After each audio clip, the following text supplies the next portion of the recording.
Well, good morning and welcome. Here we are on a Monday morning, starting a new week, and I know that many of you noticed that my wife and I were at church on Sunday. Pastor Drew was filling in for us, and a situation came up where we had to go help one of our kids, and so Drew was gracious to cover for me, and I appreciate him and all that he does. I mean, he's not the most public figure because he's our executive pastor, but that guy really works hard. And if you think about praying for our staff and different people, sure, and include him in that list, they could really use some blessings and some grace like we all do. But we've been talking about the Psalms of Ascent. I started last week, and I want to continue on with those because there's 15 of them that run from Psalm 120 to Psalm 134, and they're an interesting set of psalms. They call them ascents because they were spoken or prayed or sang actually by the pilgrims as they would make their way up to Jerusalem from different parts of the world and different parts of Israel. And that was kind of the terminology. You never went down to Jerusalem, no matter what angle, even if you were coming from a higher peak, which actually happens when you journey to Jerusalem from various parts, that you actually always say we're going up to Jerusalem. And that's because it's kind of metaphorical language, is the idea that we start from our low place of our humanity, our place of weakness, our place of brokenness, and we basically are going up to where the Lord is, that we might be exalted with him, lifted up with him, built up with him, encouraged. And so that's really the idea, that there was an uplifting experience of going up to Jerusalem as they were supposed to in the law 3 times a year to worship in the presence of the Lord. And you can imagine how wonderful it is, especially those of us who have been living in this alternate reality of the COVID shutdowns and the limitations and so forth, where you begin to yearn and long for those close relationships and interaction with other people.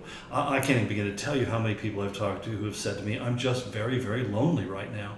And these people would come from small towns and villages. We're talking about places only 50 or 100 people lived in them.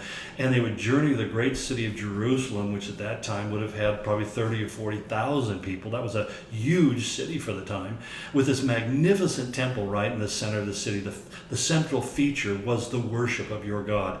And there was that people would go and they would rejoice and they'd celebrate. And you just can imagine what the singing must have been like and the worship must have been like, especially as they were in the temple area itself with all of its stone walls. The acoustics would have been absolutely phenomenal, as they actually are today in Jerusalem.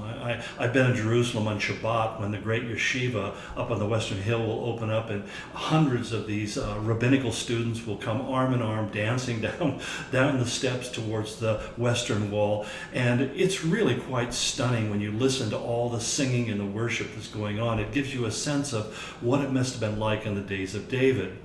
And the whole idea is that you in a very similar sense, that when we are in a low place, which is generally the condition of humanity and our weakness, our brokenness, that when we go up to the presence of the Lord, there's a natural uplift that takes place. And that's one of the reasons for these daily devotionals, is to help us go into the day lifted up, not beaten down. Because some of us kind of go live pillar to post, pillar to post, pillar to post. And man, I tell you, we wake up one morning, we're just thinking, I've got no bullets, I've got no strength, no energy. I just can't continue to keep this pace. And part of the strategy really of learning how to keep pace is to pull back and spend time just seeking the face of the Lord. And so each of these Psalms, which really have one unifying theme, and that is put your trust in God, not in man, not in your means, or not in your machinations. What do I mean by that? Well, we don't put our trust in other people. We can't rely upon people completely. I mean, some people are loyal, others are not. And people will bless you and people will disappoint you. That's the nature of the human condition. And so he said, if you put your trust in men, you're going to be disappointed more often than you're not. And you can become dour and angry and bitter and resentful and malicious.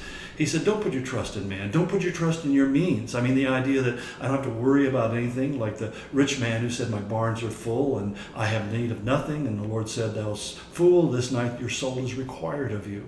Well, don't put your trust in what your means, your material means are, but put them in the provision of God.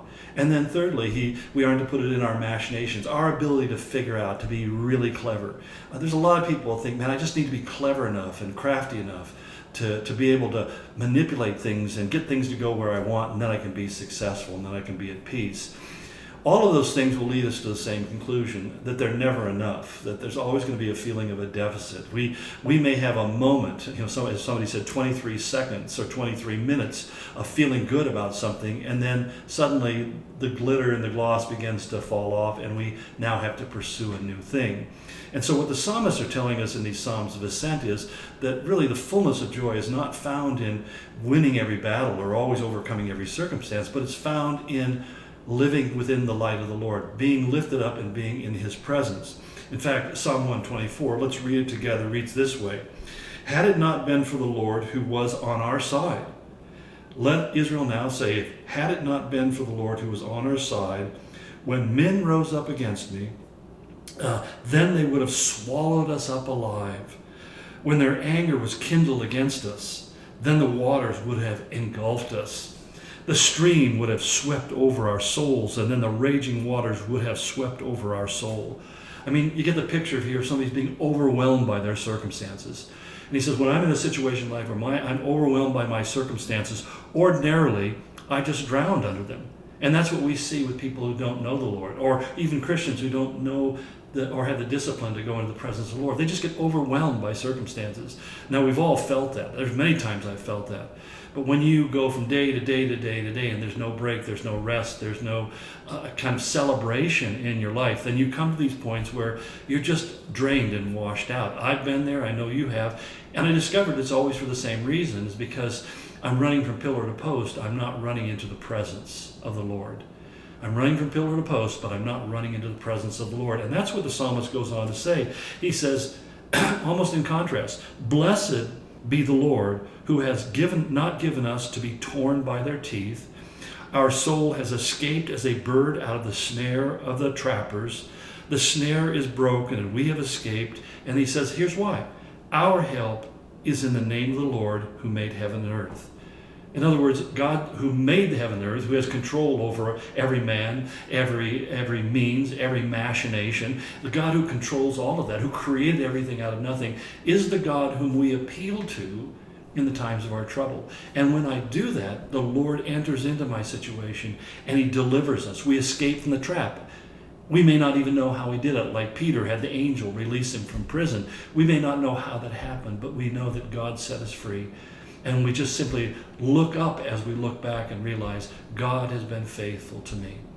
So I hope today this will help you to begin by, especially a new week, setting your eyes upon the Lord. I will look him up to the Lord. Or as we said in Psalm 123, where we left off last week, to you I lift up my eyes, O you who are enthroned in the heavens. Let's lift up our eyes. God's grace be upon you and this day. Blessings.